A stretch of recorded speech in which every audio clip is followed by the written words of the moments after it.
Hallo maats, ek hoop dit gaan sommer goed met elkeen van julle vandag.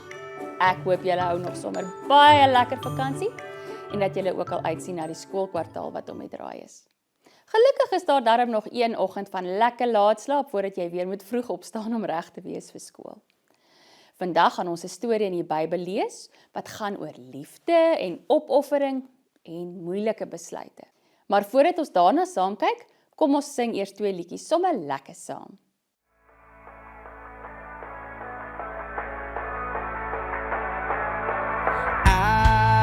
Ek gee alles vir U, want U is almagtig. U is almagtig. Deur my eie krag en wil kan ek nie meer nie. Kan ek nie meer nie. Want U sien die groter plan vir my. Op my knieë voor U roep ek uit. Hier is ek, Heer, met my arms uitgestrek voor U.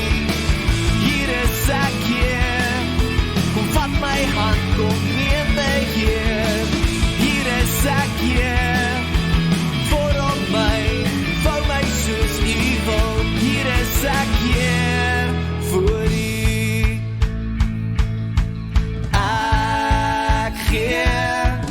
Alles vir U, want U is almagtig. U is almagtig. Deur my eie krag en wil kan ek nie meer nie. Kan ek nie meer nie. Want U sien die groter plan vir my. Op my knieë voor U roep ek uit. Hier is ek, Heer, met my arms uitgestrek voor U. Hier is ek, Heer, kom vat my hand, kom neem my, Heer. Hier is ek, Heer, vorm my, vou my soos U wil. Hier is ek, Heer, voor U. Minder van myself, meer van U. Minder van myself, meer van U. Minder van myself, meer van U. Minder van myself, meer van U. Hier is ek, Heer, met my arms uitgestrek voor U. Hier is ek, Heer, kom vat my hand, kom neem my, Heer. Hier is ek, Heer, vorm my, vou my soos U wil. Hier is ek, Heer, voor U.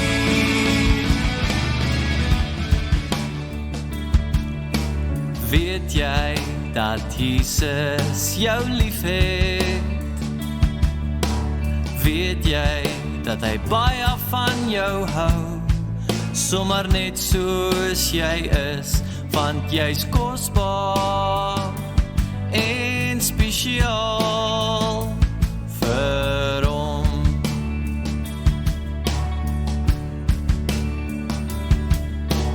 Weet jy dat Jesus jou vriend is? Weet jy dat hy altyd sal hoor as jy hom vra om jou te wys hoe kosbaar en spesiaal jy vir hom is? Hoe kosbaar en spesiaal jy vir hom is. Kom ons bid saam. Vader, baie dankie dat U saam met ons is en dat U ons nooit alleen laat nie. Baie dankie dat U ons altyd verseker dat U lief is vir ons. So lief dat U U enigste seun gestuur het om vir ons sonde te sterf, sodat ons heeltemal vergewe kon word. Gaan saam met elkeen van ons en help ons om 'n seëning vir ons maats en ander mense te wees. Lei ons asseblief op die regte pad. Amen. Ons staan vandag stil by die storie van Rut in die Bybel. Nou, dis 'n baie bekende storie. Hierdie storie kan jy verder heeltemal gaan lees in die boek in die Ou Testament van die Bybel met die naam Rut. Sy was nie ryk of beroemd nie. Sy was iemand wat 'n moeilike, maar liefdevolle besluit gemaak het. Dit was in die tyd toe die volk Israel nog nie 'n koning gehad het nie, maar waar die volk deur rigters gelei is. Mense wat aan die volk sommer rigting gegee het en hulle gehelp het in hulle alledaagse dinge. In hierdie tyd het baie mense op plase gebly en koring en gars geplant. En sommer net 3 vinnige interessante feite oor die tyd waarin hierdie storie afspeel. 1. Families was baie belangrik. Mense het naby hul families gebly en so het hulle mekaar beskerm en mekaar gehelp. Nommer 2.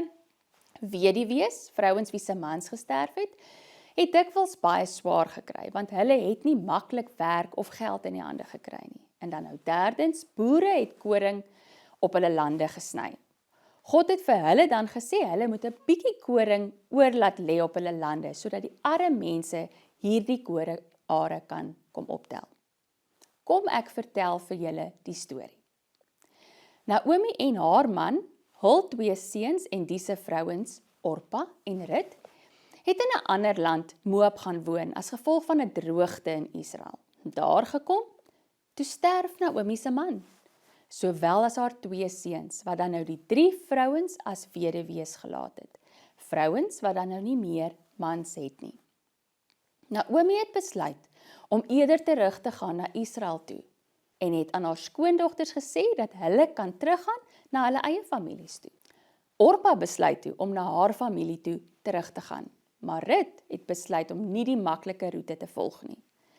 Rut sê toe volgens Rut 1 vers 16, waar u gaan, sal ek gaan. Waar u bly, sal ek bly. Rut het self gekies om by Naomi te bly en om haar eerder te help. En toe Rut en Naomi in Israel aankom, het Rut koringare opgetel in die lande van 'n ryk man met die naam Boas. Sy het later vir Boas goed leer ken, wat baie beskermend teenoor haar opgetree het. Naomi het vir Rut aangemoedig om Boas te vra om as 'n losser vir haar op te tree. Dit was 'n Hebreëse gebruik vir 'n familielid wat die verantwoordelikheid kom opneem om die familie-erfenis te bewaar wanneer die man van 'n vrou dood is, soos wat met Rut se man gebeur het. Nadat 'n paar familiesake uitgestryk is Boas en Rut uiteindelik getroud nadat hulle verlief geraak het. En Boas het baie mooi na Rut en na Naomi gekyk. En weet julle wat? Rut het 'n seun, Obed gehad, wat 'n seun Isaai gehad het, wat die pappa was van Dawid. En saam is hulle ook familie van Jesus, wat ook later uit hierdie selfde familie gebore is. Rut het in vandag se storie gekies om by Naomi te bly. Sy het haar huis, haar vriende en haar familie agtergelaat om vir Naomi te sorg.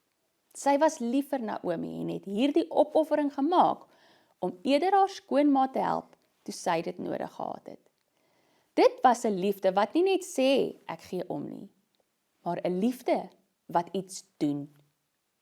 Maar jy hoef nou nie na 'n ander land toe te trek soos Rut nie. Maar jy kan ook iets opoffer. Byvoorbeeld, jy kan jou lekkers met iemand deel in pausetyd by die skool, of jy kan met die maatjie gaan speel wat alleen rondstaan. Of jy kan vir mamma en pappa help by die huis wanneer jy eintlik wil speel. Of jy kan bid vir iemand wat hartseer is. Dit is klein opofferings, maar die Here sien dit raak. Hy sien ons harte raak. En net soos Boas sal die Here vir jou sorg in oorvloed. God het ook nie vir Rut vergeet nie. Hy het vir haar voorsien, haar beskerm en later het sy selfs deel geword van Jesus se familie. Liefde kies om te gee. Rut het nie die maklikste pad gekies nie. Sy het 'n liefdevolle pad gekies. Kom ons bid saam. Hemelse Vader, dankie vir Rut se voorbeeld. Help ons om lief te hê soos sy lief gehad het. Help ons om te deel, te help en vriendelik te wees, selfs wanneer dit vir ons moeilik is. Dankie dat U altyd vir ons sorg. Amen. Baie dankie dat julle vandag saam met ons gekuier het, maats. Sien julle weer 'n volgende keer.